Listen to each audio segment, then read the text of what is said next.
What's good, y'all? Welcome back to High Rise Sports. It's your host, Gabe, and today we're going to be looking at my 29th ranked team in my power ranking series, the Memphis Grizzlies. Starting off with the front office shakeup, they hired Mike Curtis to be the franchise's head of player health and performance. This was a team that was injury plagued last year, so, why not take a shot on a guy that might make your roster a little bit more healthy?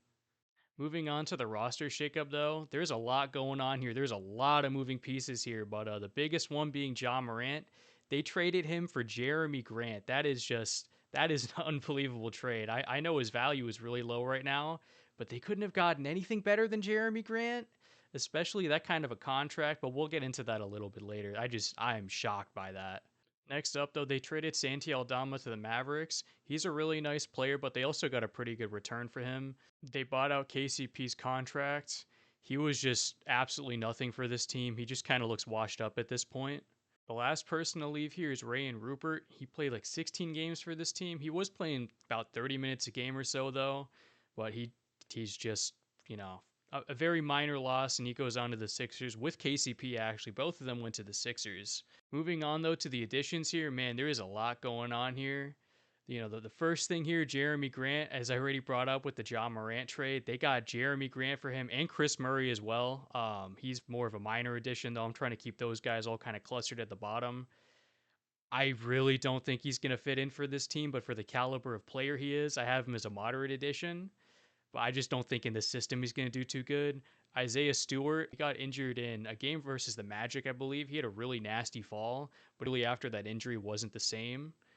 The Grizzlies also got Stewart for 3 second-round picks, and I'm pretty shocked that his value is that low. I'm looking at a number of teams in the league, and I think he could be a really nice backup four, or backup five for him. There's some teams that like really need a nice, backup center that can stretch the floor, play good defense, protect the rim. You couldn't offer more than 3 second-round picks. That's a really nice addition, but for the Grizzlies here, and I think he's going to be a great fit for this team. By far, though, the biggest addition to this team, Cameron Boozer. They got him third overall. This is a really loaded draft towards the top. The first four guys in this team have like true like franchise player, like superstar upside, and they got Cameron Boozer, and also a lot of people had him going first overall in the draft in the whole pre-draft process. Like like all four of these guys had a case to go possibly number one, but I think he's going to be really good on this team and as a prospect as well. I think he's going to be really, really good. Next up, though, Richie Saunders. I think that he can carve out possibly a pretty good career in the league. They got him 32nd overall in the draft, so I mean, this could be one of these steals. This team has been really good drafting in the second round. They've found tons of dudes like G.G. Jackson, for example. So I think that they possibly found another guy who could maybe turn into something like Sam Merrill. Just a really quality role player. So I think that that's a pretty good pick there. D'Lo was a guy towards the end of the bench. I mean, sure, why not? I've heard that he doesn't even want to be here, but as a guy to just come off the bench, if there's injuries, maybe, just he could still give you scoring in spurts, but he is definitely starting to fall off, and he has been falling off for a couple years now. Last two guys here, though, starting with AJ Johnson, he looks like he's just about to be out of the league probably this year if he gets cut by the Grizzlies. He's just been bouncing around from team to team. He's been shooting like 35% so far on his career. Just not really a good look. And then Quentin Post, he'll probably fit into the system pretty good, as I'll get into pretty soon here. I'm not big on Quentin Post, though. I think that his IQ as a basketball player is pretty low. But, as a guy who can stretch the floor and shoot threes, if there's injuries, why not? You can definitely do worse than him, but I'm not big on Quentin Post at all. Moving on next to the front office. This is a very interesting discussion. I've got Zach Kleiman as the owner in quotes. I'll get into that really quick. The real owner of this team is Robert Pera, and he's a guy. He's kind of a recluse. He barely does anything. He barely shows his face in press conferences or anything. Rarely makes any kind of a public appearance. So he has Zach Kleiman here as the GM and just like the president of all basketball operations. So all decisions with this team goes to Zach Kleiman here, and that's why I have him as the owner in quotes. Is he's basically just like the owner on Pera's salary, if that makes sense. Something else too that's really important to note as well is that Robert Pera is a very cheap owner. He does not want to go into the luxury tax or any of the aprons. So you have to keep that in mind. You have to keep that in mind when you see Kleiman make decisions, make trades and do that kind of stuff. Is that this team can't really afford to bring in big free agents, so they really have to build this thing the right way through the draft. And because of that, this has, been one of the cheapest teams in the league. And I think that he's done an incredible job with, barely having any cap space to work with compared to a lot of other big market teams, like the Lakers, for example, like the Warriors. His budget is significantly smaller than them, and he still managed to build a contender in his time here. So I think he's done a great job with this team. This team too recently hasn't had too many early first round picks outside of the past couple of years because they just haven't been good. But during the John Morant, Desmond Bain, Jaren Jackson era, this team is not, they've had like late first round picks, so they've had to find guys in the second round or late in the first round and try to just find these hidden gems. And I think they've also done that as well. But they're also really good at developing these young guys as well. You see Jalen Wells, you see these young guys, and they're turning into quality role players. And that the player development side of that matters too. You can draft guys that have potential, but they might not hit it, if they're not surrounded in the right environment, like we're seeing now with, Ryan Rollins went from the Warriors to the Bucks, and he's turned into a pretty good player now because the Warriors have been just really bad at developing their young players recently. The only thing holding me back from not giving Kleiman an A plus grade is that the John Morant trade was just really, really bad. I understand that he's almost turned into a negative asset, and well, he did turn into a negative asset. They got Jeremy Grant for him, but I really just think that that he could have found something better than that. And I know that the league is more of supply and demand, and we're now starting to see this this trend just of teams not wanting these small guards. Like we saw Trae Young also go for a very similar thing. He went for C.J. McCollum and Corey Kispert. No picks attached to that, and that's a guy who led his team to a conference finals. But I'm shocked that the only thing that they could get is Jeremy Grant, who honestly, even though he's making a lot of money here, I wouldn't be surprised if he ends up on the bench. I'll just say that. I really don't like this trade. This is a horrible trade. This was your franchise player, and you're getting a guy who I think in this system, he probably will come off the bench, like he might start 10, 15 games, and we'll get into that. But I think that the head coach here, he's just going to be infuriated with him, and he's not going to want to play him at all. So I just think that was absolutely terrible trade, and they couldn't have gotten anything better than that. A guy who could at least fit into the system. It's just really the only thing holding me back here from giving him an A plus. But yeah, he's done a great job. So I think Kleiman's done a great job, and that also takes us to the head coach here. He promoted Tuomas Lasalo. I hope I didn't butcher that, to be head coach. He was an interim head coach, and this is a very unique scheme. I've seen some people call it flow. I've seen some people call it wheel. To my knowledge, I think this is something that he actually invented, and this is a scheme that's only like 2 or 3 years old, and we're already starting to see a couple teams in the league, a couple coaches starting to implement some things from this. But I don't even think it has like a consensus name yet. It's just I've seen some people call it flow or wheel. There's a couple other names as well, but these are two main ones. So what this flow offense is that it's very heavy on off-ball movement. It also requires a ton of cardio. Like what something he believes in the full court is like 3 seconds or less. He wants these players to get to the 3 point line after they grab a defensive rebound in 3 seconds or less. He's very heavy on analytics and all this. But the core principle behind this flow offense in the half court is that he wants these guys on the perimeter, like rotating either left or rotating right. It just depends, but like having these guys always move like one direction. So like let's say there's some kind of an action going on in the middle, right? Like someone setting a screen, something's happening. The other guys on the perimeter, you're going to see them like, like if there's a guy in the left wing, he's going to go to the left corner, and then if there's a guy at the top of the key, he's going to replace that spot at the left wing, and then someone who's at the right wing, he's going to go to the top of the key. And it's just very heavy on off-ball movements. It's a very unique scheme. Like I said, this is like a brand new thing. So what this constant off-ball movement does is that it generates a lot of hard closeouts, because if you have a guy who's on the top of the key and then he shifts to the left wing, for example, there's a defender who's like ball watching, maybe he's not paying attention because there's so much off-ball movement going on. It's a lot to keep up with. Then this person that moves to the left wing, he gets the ball, and then that generates a hard closeout. Now this guy can drive and kick, and then it can start working into this advantage basketball to where now he's going to drive, and there's a defender into the paint. He's going to kick it out to someone. That guy can either choose to shoot or find someone else who has a better shot. Tuomas here is very big on 60 true shooting percentage shots. So if his players don't have a really, really good look, then he wants them passing up the shot. And it's very interesting because this is something that the players have to keep in mind, especially the ball handlers. And I'll get into that a little bit later when we get to Ty Jerome. he kind of has a green light here because of just how good he is at shooting these 40% from three looks, where in true shooting percentage, threes are multiplied 1.5 times. So if you shoot 40% from three, then that turns into 60%, for example. So he's just very big on just trying to find these ultra efficient looks for his players, understanding what they shoot from each spot, and this kind of a thing. He's a very analytically heavy coach. Tuomas here is not big into isolation basketball as well. I think the Grizzlies last year were bottom three in isolations. He really does not like isolation basketball because it does not generate advantages.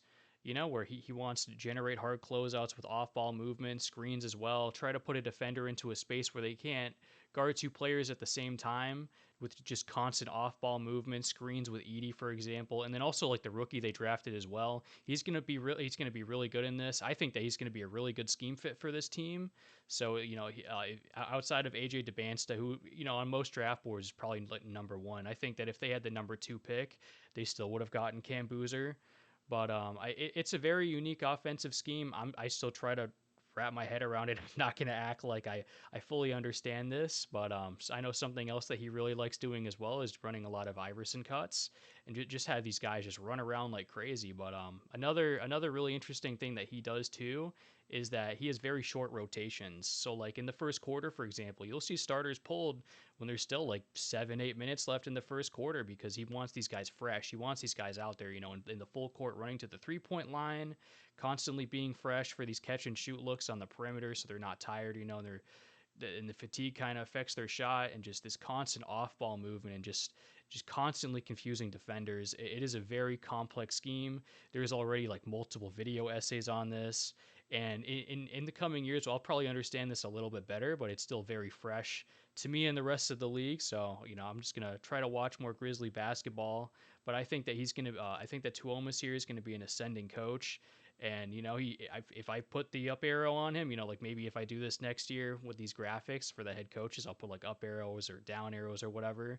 But he right now I have him as a B ranking just because he's very unproven right now. And then something else I think as well, like imagine being a rookie or a new player coming into this kind of an offensive system and just this constant off ball movement being like, oh, my teammates are shifting in this direction. I have to go in this direction as well. If they're going to the left, I have to fill that one spot. So I think that for like a rookie coming into this kind of a thing, and this is also a big part of why I have this team ranked as my 29th, where I think that they're probably going to break this ranking and they're going to be a few spots higher. Maybe they could even be a dark horse to be a play-in team, and I'll get to that eventually as well when I break down this roster. Since this scheme is so new too, I think it's just going to take these players, like quite a while to get used to it. Maybe post All Star break, things like really start to click for them. But I just think that there's gonna be like a big learning curve involved. Especially with these younger players who are going from college basketball to the pros, and things are a lot more complex. So I just think that there's going to be a learning curve involved with it, but eventually they're gonna get used to it. But there's just going to have to be some team chemistry that goes in. They're just going to really have to learn this system, and I just don't think that that's going to happen this year. If it does, it'll happen really late in the year. So that's a big part of why I have them as my 29th ranked team. Last year too, this team couldn't really establish that much chemistry. Guys were constantly in and out of the starting five. Zach Edey, Ty Jerome, Scottie Pippen Jr. There's just guys just constantly hurt throughout the entire year. So these guys haven't even had that much time to play with each other. But Tuomas as a head coach here, I'm very intrigued with him. So I do have him as a B, and he's probably going to be an ascending coach. I wouldn't be surprised if, in a couple of years from now, we're talking about him as one of the best coaches in the entire league. So I think it's really good for him to be promoted from interim to head coach here, and I think that he's going to really prove himself, and he's going to establish himself as a really good coach. But moving on to the starting five. So I've got the starting five here is 65% of my final grade. If you didn't watch the last video, I'm just going to go over this really quick as to why I have it as 65%. So there's 48 minutes in an NBA game. 65% of that's roughly like 31 minutes. Starters also generally play anywhere between like 28 to 34 minutes a game. And I think it's also a grade that holds up really well in a playoff setting. If you look at these teams going to the finals today, the Spurs, the Thunder, the Knicks, all those teams got like a lot of guys on the bench that can play. And now more than ever, you need a really good bench if you want to make a run to the finals. So that's why I have it as 65%. But I'm going to be starting up from point guard and working my way up to center. Starting with my projected point guard right here, Ty Jerome. Ty Jerome might be the starting point guard here. He also might not be. He's more of a natural shooting guard, and I'm thinking that what we're gonna get to the bench in the next section. But Scottie Pippen Jr. and Cam Spencer, I think both of them are gonna be fighting for point guard minutes. If Ty Jerome plays shooting guard, but at least for like the day one lineup, I've got him starting at point guard here. Things might change when I get to Jeremy Grant here in a little bit too. You're going to kind of understand why I think that this starting five lineup can shift and he might fall out of the lineup, and then there's going to be some point guard minutes opening up. But starting with Ty Jerome, by far his biggest strength is his three-point shooting.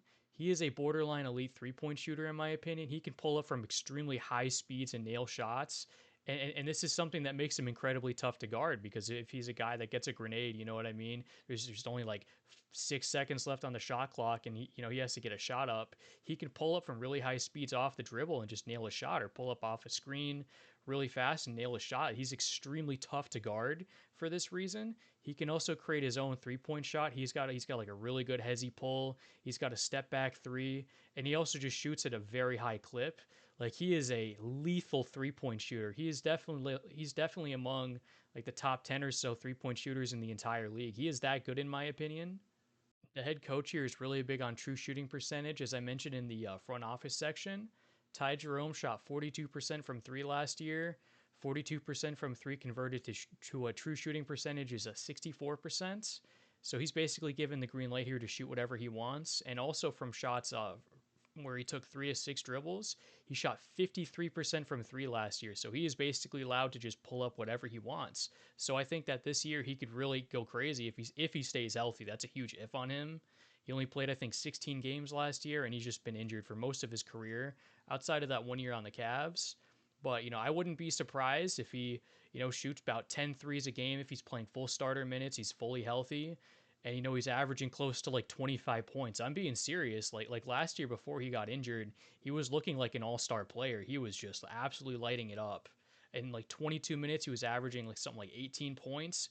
He was just going completely nuclear. So he's a big guy to watch out for here. When he dribbled the ball 7 times or more, he also shot over 40% from three. So like, he really can just create and just pull up like whatever he wants and absolutely drain it. But I've got him listed at point guard here. I think he's going to be the guy who takes the ball up the court at least for like day one, game one, week one, like whatever you want to call it. I don't think that he's a better facilitator than Pippen, who's on the bench. But I really think that Ty Jerome could be this team's offensive engine. It probably sounds kind of unbelievable, but he was just that good last year. But outside of being a really good three-point shooter, he also doesn't force shots. Lisalo demands a lot from his ball handlers in this kind of a system, because if you got a good look at the rim, but it's not like that ultra efficient look that he wants, and he wants these guys to pass the ball up, to create this advantage basketball, to pass up a good shot, to try and generate a better shot, to hit that 60 true shooting percentage mark. So you've got Ty Jerome here, who's a very smart ball handler. He can read the floor really well. He's also a really crafty passer. He can pass the ball from all different kinds of angles, behind his back. His court mapping is like really good when he drives and gets into the paint, like knowing where all of his teammates are. And he's also just smart. Like, he doesn't just like throw up a shot because he thinks he has a chance at getting he thinks he has a chance at hitting the shot. Like, no, he's gonna pass the ball. He fits into the system really well, and I think he's gonna absolutely thrive in this system this year. He could maybe be an all-star. We'll see. But he does play the point guard position very naturally. I don't think he's one of these combo guard types, like you see people throw that around, where it's like any shooting guard who plays point guard's a combo guard. I don't think that he's a combo guard kind of guy. He can play shooting guard and he can play point guard, and both of them look like really natural. This does lead into his weaknesses, though, where he is, I think he can play the point guard, very naturally, but he does have a massive, a couple massive weaknesses as to why that you would not want him to be your point guard. Number one, he's one of the least athletic players in the league. His nickname is Milk, if that says anything. His ball handle isn't the best either. And for these two reasons, with him being very unathletic and not having a good ball handle, you really don't want him to play point guard for you, especially in the playoffs, where he's going to go up against these teams that have like really good full court defenders that can pick him up. if he's playing point guard and he has to go, and he's getting picked up by Dylan Harper, he's getting picked up by SGA, he's going to have a really, really, really rough time. And it showed up in the playoffs too when he was on the Cavs. He got cooked. So I think in the regular season he's going to be very good, but in the playoffs I do question his game just because his ball handle isn't tight. He's not athletic, so he's just really going to struggle when like teams are given more leeway to play defense. They can hand check more, they can play more physical. I don't think he can really play through the physicality. So I really do question his game for that reason. He's a guy where he is extremely high strengths, but these two weaknesses as well kind of balance it out. Where it's like, if he was just an average, like an average NBA athlete, this guy would be a monster. But he's not. So this is where we are with him. But I think he's a really nice player. And he's going to be a guy, if you're doing fantasy basketball this season, I don't know where he's going. I'm assuming he's probably going really like late rounds. I would try to get him if he's going really late because I think this guy could be like a league winner. So it's just kind of like a little like fantasy basketball tidbit, but I think he's a really nice player and he fits into the system really good. But moving on to shooting guard, with Cedric Coward, he had a really good rookie campaign, and he's also a guy with like a true underdog story. His freshman year in college, he went to a D3 program, but he worked his way up the ranks, and now he got selected 11th overall. Like realistically, he probably shouldn't have even made the league, but he did, and man, he's a really nice player. I think that he projects to be in that like quality starter tier, probably towards the top of that. Maybe he can get into that like lower end of the All Star tier. I think he's got some weaknesses in his game that are going to hold him back from like ascending higher than that. But yeah, with the 11th overall pick in the draft, if you get a guy who he's going to be a really really good starter for you, you'll take that any day. You know what I mean? Cedric is a really good rebounder. He's got a 7'2" wingspan, and on top of that, he's pretty athletic. So as a cutter, if he cuts to the rim, he gets the ball, he tosses up a shot, he misses, he can easily grab the rebound and then make the second chance. Like he does that a lot. So he is very nice in that cutter role. Like offensively, that is probably his best trait. His biggest strength though is his defense. He's a really good on-ball defender. Like I said, he's really athletic and he has a 7'2" wingspan. So he's just a complete pest as an on-ball defender. He can generate steals. I think his ceiling as an on-ball defender. It might sound kind of crazy, but I think that like he could maybe become something like Drew Holiday as an on-ball defender. Is just this complete menace. This just game record type. Drew Holiday is a high end comp as well. I think fits like really good because Drew is also a very very good cutter. In his prime, he was one of the best cutters in the entire league. I think that Cedric Coward could also become one of the best cutters in the entire league, and then also like just the on ball defense stuff as well. I don't think that he's like a natural point guard like Drew is, but he's a very good passer for the shooting guard position. So I think that his ceiling is probably something like Drew Holiday, but I think offensively he's not going to be as good because, well, we're just going to get into his weaknesses now. His shooting is just very mediocre. I don't think that he's going to become like a good 3-point shooter. He might, we'll see. He's going to have to work on that a lot, but he's just a very okay, like just fine 3-point shooter. By far, though, his biggest weakness is his ball handle. In the half court, he really just cannot get to the rim unless he has an open lane. Like his ball handle just kind of straight up sucks. I'm just gonna be honest. But if the 3-point shot develops, he shoots like something like 37% from three on like five or six a game, and then he's just really good off ball cutter. Then he's going to become a really good player because the on ball defense stuff with him is just so good. And I think he does project to be a really good cutter, like I said. So he just really has to work on his shot or his handle or both. If he really gets a lot better at both, then he could definitely ascend into that all-star tier. But I think he's a really good player, and for the where he went is I think the 11th pick in the draft. He is a just very nice player, and he's really young too. So he probably will develop from here. So I do have the up arrow on him, and I think he's only going to get better. And he had a really nice rookie campaign. I'm not trying to dunk on the guy. Like I compared him to Drew Holiday. So I think he's a really nice player, and I definitely want to watch him next year. Moving on though to small forward with Jeremy Grant. This is just such a dumb trade. Like I'm just gonna be honest. He really does not fit into the system as well. This is a system where like the off-ball players, a lot of off-ball movement, a lot of like 3-point shooting, passing up a good shot for a better shot. So what they do is they they trade for Jeremy Grant, who is an ISO guy, and he also has really bad tunnel vision. So it's like, okay, like sure, I guess they just had to get rid of Jaw that bad. I heard that like around the league, if they wanted to get rid of Jaw, they would have had to attach a pick. But you basically traded him for another terrible contract. So it's like you basically got nowhere, and he doesn't fit into the scheme at all. Like he can do some off ball stuff, he can shoot. He's a okay defender. He's not what he used to be now that he's getting older, but he's still like he's probably like a plus defender still, and he can shoot threes. But this is like in my last video, I talked about DeAndre Hunter being a bad scheme fit and why he had such a down year in my opinion. I think it's going to be the exact same thing for him, and I think maybe by like like the game 15, game 20 mark, the head coach here is just going to be so fed up with him that he's going to take him out of the starting lineup because you bring in a guy who's just like an ISO black hole. He's just going to just take some of the most baffling, stupid shots. I really don't get that. I don't like I don't like to start off with like weaknesses or that kind of stuff, but I really feel the need to here because I just don't get it. I really don't. He does have a nice ISO game, but again, it's like this team last year was I think third, it was like second or third lowest in the league in isolations.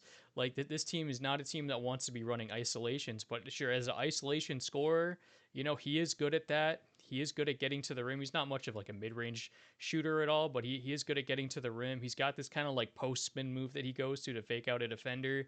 He can get right by him and get to the rim. But again, like how much opportunity is he going to be having to do this year?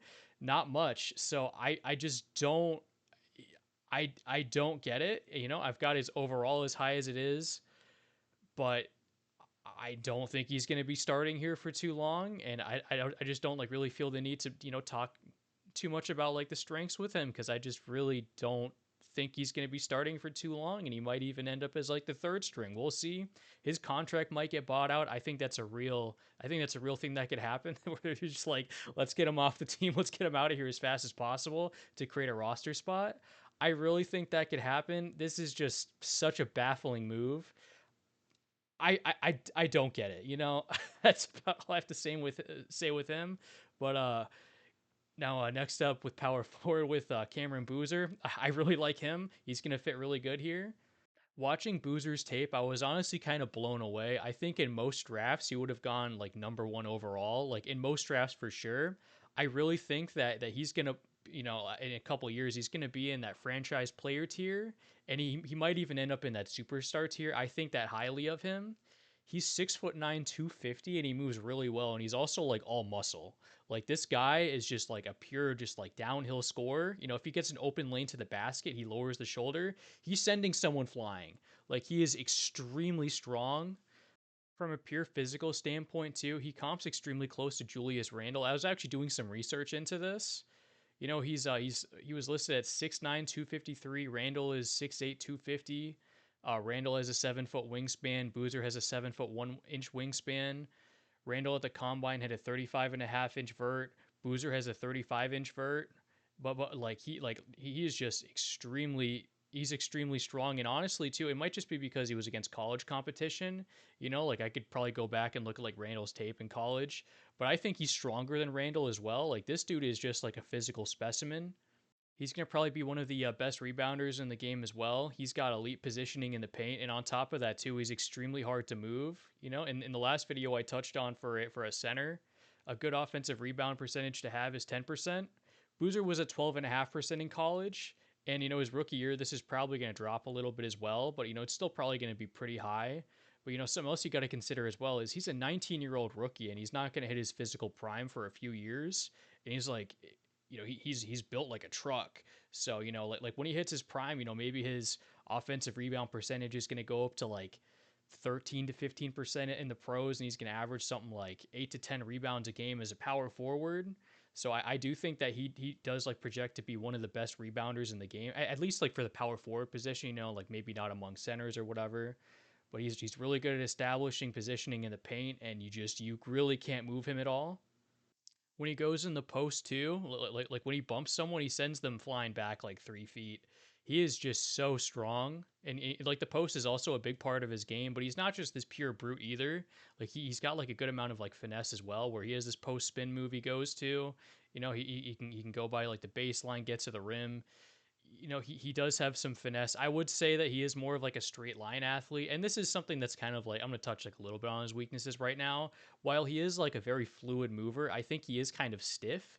It might have to like do with just like how much mass he has, but I do think that it looks like he has stiff hips to me. Like if he works with one of these athletic trainers and like does some really good band work to try to open up his hip flexors, I think that could do him good. I don't know if he's doing that already. I'm just kind of like speculating because his lower body does look a little bit stiff to me, where I don't think his like change of direction is that good.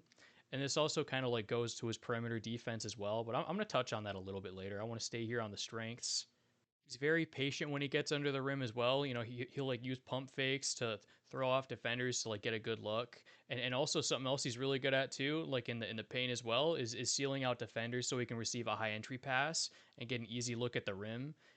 When he drives to the basket too, he's got like a nice little hop step that he goes to where it's like he could just generate so much power from his lower body that like it just creates so much separation when he hits someone with that. And then also he's a really good at cutting off the ball. He's like a beast of a lob threat. Like I think that like they're gonna dial up all different kinds of plays to like get him to the rim. Like he's just like I really think as a rookie he could just average like 20 points. I wouldn't be too surprised here if he just averages 20 points. He just does so much and it just goes on and on and on. In the post too, he's really good at finding his teammates. Like he's a very smart player. He's a very willing passer. He does not have tunnel vision at all. And like I said, it just gets better and better with him. Like I think that he projects to be like a true point forward, a guy who can average 5, 6 assists a night. He can also shoot threes. Like as a 3-point shooter in college, he was actually pretty good. And he can also create his own shot too. Like you don't really want him to put the ball on the floor too much because he is like he's pretty fluid for his size, like I mentioned, but he's like a little bit stiff. So I really do think that like I think in the NBA defenders are going to be able to like poke the ball a lot, especially for him as a rookie. He needs to work on his handle a little bit, but he can put like the ball on the floor. If he like an isolation scenario, he has to get a shot up. He can isolate a defender and shoot a three. He's got a real face up game. He like offensively, this dude is just unbelievable. Like I really think that like when he hits his prime, he could maybe average close to 30 points.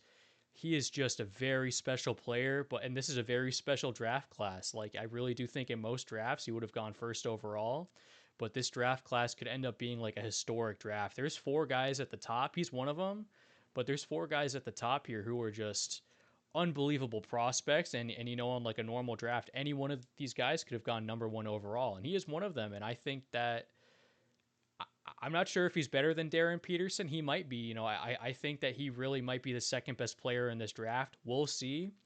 But he is just like a physical specimen of a human being at 19 years old. It's unbelievable, like just how he's built. And he's also like a really good athlete as well. So I really do like him a lot. But he does have weaknesses, like his perimeter defense, like I mentioned, with the stiff hips. I think he's going to be able to like get beat off the dribble by a lot of ball handlers. His 3-point shot in the pros, in my opinion, I think it's going to take some time for him to like really develop it. He might come out as a rookie shooting like 30, 31% from three. Like I really think for him it's going to probably take like 2, 3 years to like really get his shot down. But like once he does, he's going to be a good 3-point shooter. Like I said, he was a good 3-point shooter in college. I don't think he's going to, he's not going to be like Cat as a 3-point shooter or anything like that, but he's going to be like a very like plus 3-point shooter. I don't think he's going to be much of a mid-range scorer. I don't even think I would call that like much of a weakness. It's just like not really part of his game. He's not gonna. I don't think he's gonna be a 3-level scorer.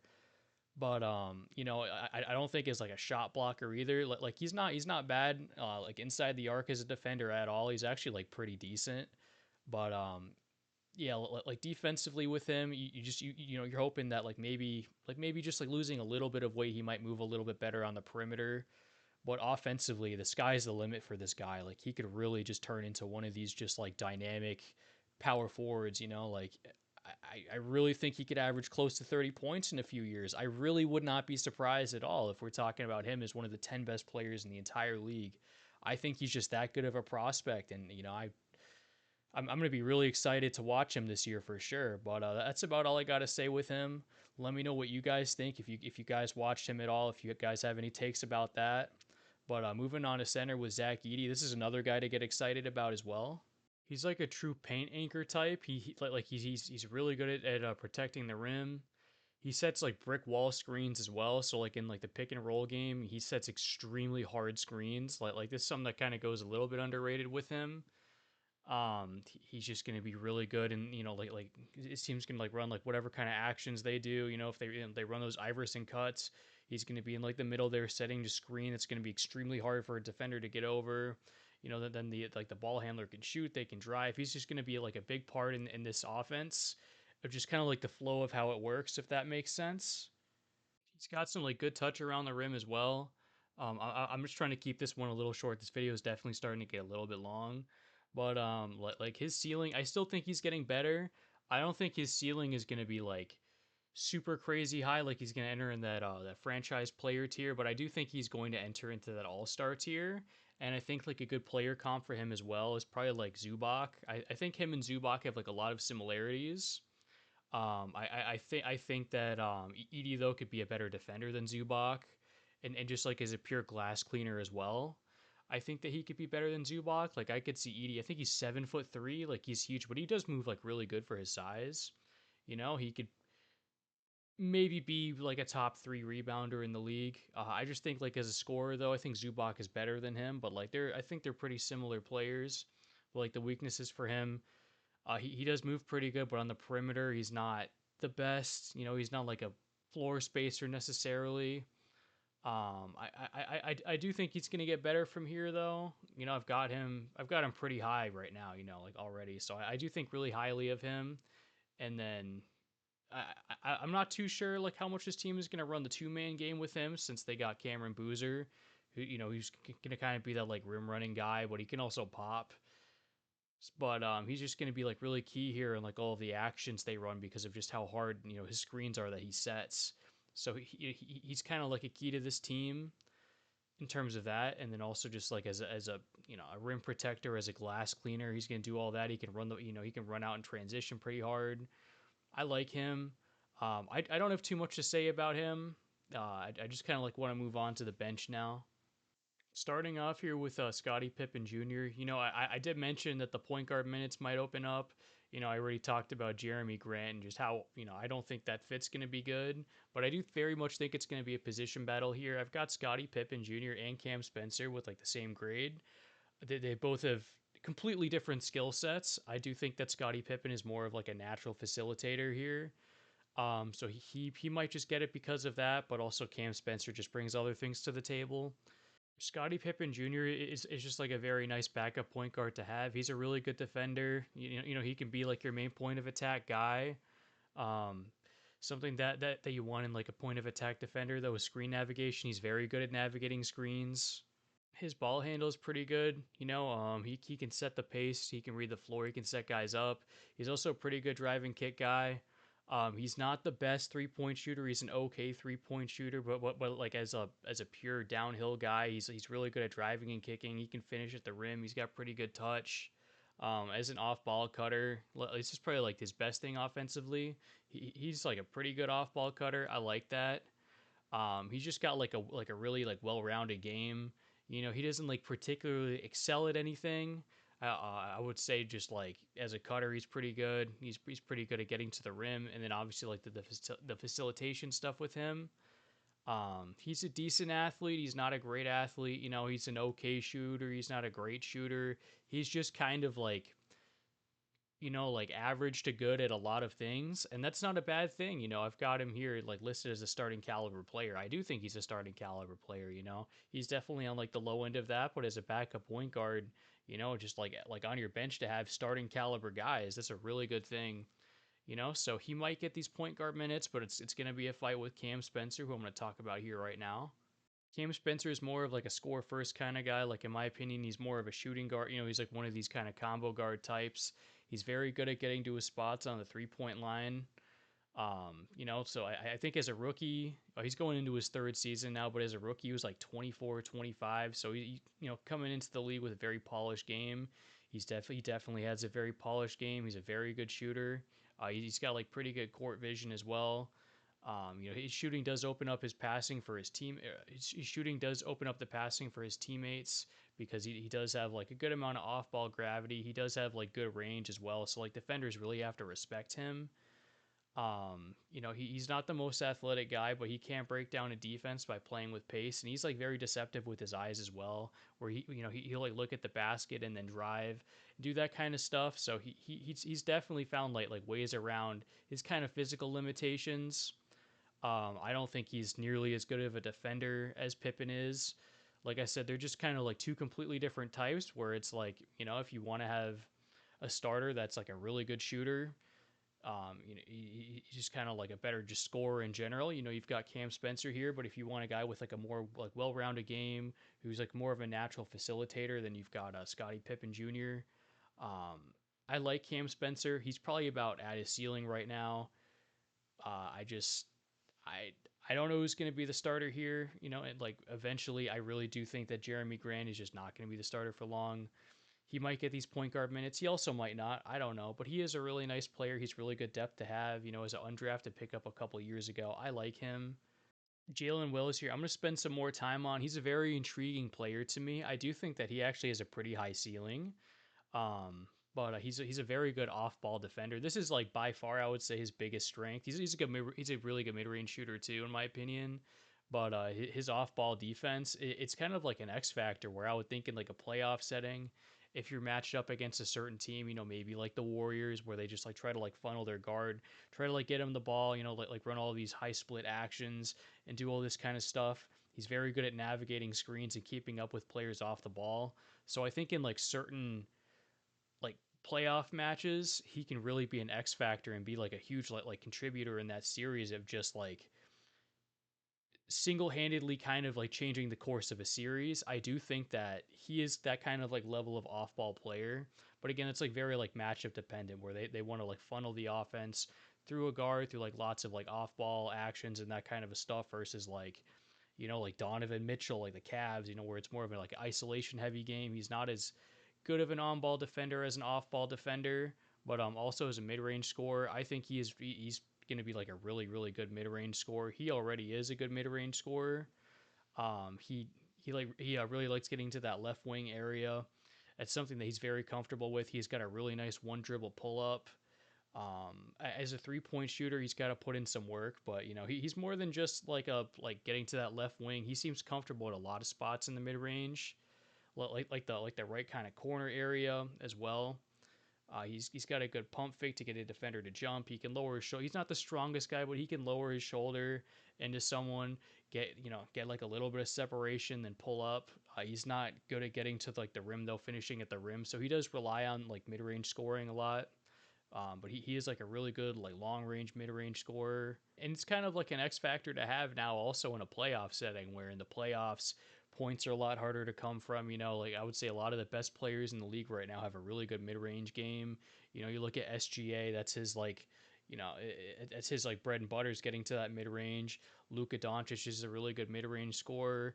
Cade has become a really good mid range scorer. So it's very nice to have because it, things get like taken away in the playoffs, and he's definitely as like a go-to move. But I really want to see him kind of master that spot. He's got that one dribble pull up. I want to see him have like a lot of different ways to get to that spot. Just like really master that like left wing area and just kind of perfect that and make that his craft. Where he could just it's like okay, it's a playoff setting now, and he could just go to that whenever he wants, and have a really good look at it every single time. So he's a really nice player. I like him. He is a shooting guard. He's also listed at the three, small forward. He is pretty small. Like if he's going to be a forward, you want to see him put on like a little more size. But he's still very young. He turns 23 next month. I don't have the up arrow on him. I don't want to put the up arrow on everybody, but he does definitely intrigue me, and I could very well also put the up arrow on him. I do think he projects to be like a nice like maybe quality starter one day. I don't think he's there yet, but in a couple of years he definitely could be. But yeah, this young core that the Grizzlies have is really really good, and then we get into a great trade that Kleiman and this front office made next year with the center slash power forward position with Isaiah Stewart. He went for 3 second round picks. That to me is kind of crazy. I did not realize that his value was that low. I really do value him more than 3 second round picks. Like NBA second round picks are really just like absolutely nothing. It's just I I don't know how he went for that, but he's like a really good rim protector. He's a good rebounder. He's definitely more of a center than a power forward. Like you really don't want to be playing him at power forward, but he can do that. He can do some of that like weak side stuff. But as a guy on the perimeter, you don't want him on the perimeter, like at all. He's just gonna get cooked on the perimeter. He's got slow feet. Um, as a 3 point shooter, he's kind of streaky. In this system, though, this like flow offense where players are constantly like rotating one direction or the other, he's gonna have more wide open looks. Maybe his 3 point percentage goes a little bit up. He's got some decent touch around the rim. Like offensively though, he's nothing too much. He doesn't like really move the needle, but he's not like a complete liability out there either. I wouldn't say.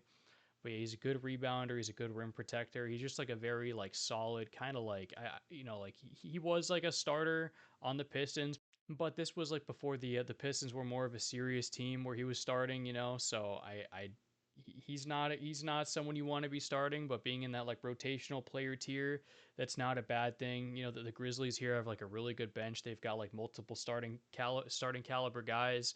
Not every bench in the league is going to look like this, believe me. Like so being in that rotational player tier, I still do value Isaiah Stewart, like pretty highly. It's like a guy where it's like, off the bench, he can provide you some like really valuable minutes.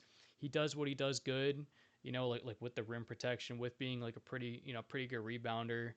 Um, 3 second round picks to get a really quality role player in the building. I mean that's just a really good signing, and I don't know why the Pistons are deciding to go out there with Paul Reed. That baffles me. We're gonna get to the Pistons eventually too. They had a really bad offseason. But yeah, I like Isaiah Stewart and what he's gonna do here. The rest of the depth here too, they've got a bunch of like really good players on their roster. Like this roster is really filled out. They've got a bunch of guys who like vets that can contribute. Someone else though who might get in the mix is GG Jackson. I've seen like a lot of Grizzlies fans kind of compare him to like early career Paul George. I don't know if I would get on that kind of a train there, but he is a pretty nice player. I like him. Taylor Hendricks, didn't really watch him, but he's a 3 and D guy. He seems to kind of be like I don't know if I would say like a fan favorite, but someone who like the Grizzlies fans really seem to like. Um, Next up we got D'Lo. He had that like Instagram comment where he said I'm still dangerous. I don't know about all that anymore, but he's just a very like unathletic guard, and now that he's getting up there in age, I think he's like probably 31, 32. Age kind of hit him like a truck, but as like a deep bench piece to have, if you absolutely need him to go out there, he can still do that. Probably have a couple big games as a scorer. Outside of being a scorer, though, he's gonna provide you absolutely nothing. Next up, we got Olivier Maxence Prosper. I didn't get to see a lot of him either, but he looks like a really solid pickup. He's like a 3 and D guy. This front office has an eye for talent, so he's probably pretty good. Quentin Post. I really don't like Quentin Post. The Warriors just love to see him drafting anybody who has a pulse that can shoot threes. Like they were looking at him as this like potential like stretch five that could be there for like the long term. Quentin Post, I just don't like him. His basketball IQ is pretty bad. But he can shoot threes. So like as an end of bench guy, I guess like sure. Taj Gibson, I didn't even know he was still in the league. I think he's about as old as LeBron. He's in his 40s, but I guess as a locker room guy, you want to have some of these guys in the building. Um, Next up though, Richie Saunders. He's a rookie here. He seems to be kind of like a high floor guy. The Grizzlies here might have found a gem. He might turn into something like a Sam Merrill. He seems like he's like uh, two-time All Big 12. So they might have found something there. And then lastly is Chris Murray, who was a part of the Ja Morant trade. He's a fine enough wing defender, I guess. We'll see if he sticks around on the team. Just whatever. So for this last section here, it's basically just like a team summary thing. I've got keys to success and team strengths and weaknesses. Starting with the keys to success, it's basically just like a bunch of green lights that this team has to hit if they're trying to get to where they want to be. Which in this case would be like a potential 40-win season. If everything absolutely goes right for them. The first one being team health. This team was just injury plague last year. Ty Jerome too. You're trying to count on this guy to stay healthy, and he's barely been healthy for his whole career. But if he plays, last year he was playing like an all-star caliber player. But yeah, just like the overall team health too. Like there's Zach Edey, and there's also some guys on the bench. So you're just really hoping that everyone can stay healthy. The second one here is young players taking steps forward. Like they've got a bunch of guys that have got the up arrow on. Can they continue to improve? Can they, like reach that like quality starter tier? And then the last one here is team chemistry plus learning the scheme. Like both of these things I mentioned earlier, team chemistry, this team did not get to play a lot together last year. And then the scheme is another big one where I think that for like these young players or just new players in general going into this kind of a thing, it's probably a lot to take in. So you're hoping that like both of these things can progress really fast, and then they can like really start to get some more wins later in the season, and maybe be a potential dark horse team. If the team stays healthy and the young players also continue to improve. For team strengths and weaknesses, the first one I got here is facilitation and 3-point shooting. I think that this team, outside of like Jeremy Grant, has like a bunch of has a bunch of guys that can really share the rock. They got Scottie Pippen Jr., they got Cam Spencer, they got Ty Jerome, and also like the rookie they drafted as well. I really think that they just got a bunch of guys that can like really pass at a pretty high level, and then also like 3-point shooting as well. You got Cam Spencer here, you got Ty Jerome. There's a bunch of guys here that can shoot the three, and then also like with this scheme, just being able to generate a lot of open three looks. I do expect that this is going to be a big strength of this team. A weakness though, perimeter defense. I just really don't think that they're going to be good on the perimeter at all. They've just got a bunch of guys that I think are going to get killed. The last one here, I'm saying it's preying on Ty Jerome's health. His team is like really dependent on his 3-point shooting. He is kind of like the engine of this team in a lot of ways. Just like, he's a good passer. He's going to be able to shoot the three at a really high level. He's very smart with the ball. And he was playing like an all star last year. So if they get, if they get him out there playing, 65, 70 games, this team might win 40 games. There's a like, really good chance of that. But if he goes down for the year again, and then they're forced to play Scottie Pippen Jr. or Cam Spencer, then this might be more of a 25 to 30 win team. His health is a huge part of this team. I really don't think that they're going to be a good team if he goes down for the year again. But I've got this team's final grade as a 76.9 with an estimated win total of 25 to 40. If everything goes right for this team, I really think that there's a good chance they might make the play in. Like this is a team that definitely has a lot going for them. And then also in the coming years, I think that this is going to be a good team for sure. Just probably not this year, but we'll see. But I hope you guys liked the video, and I'll see y'all next time.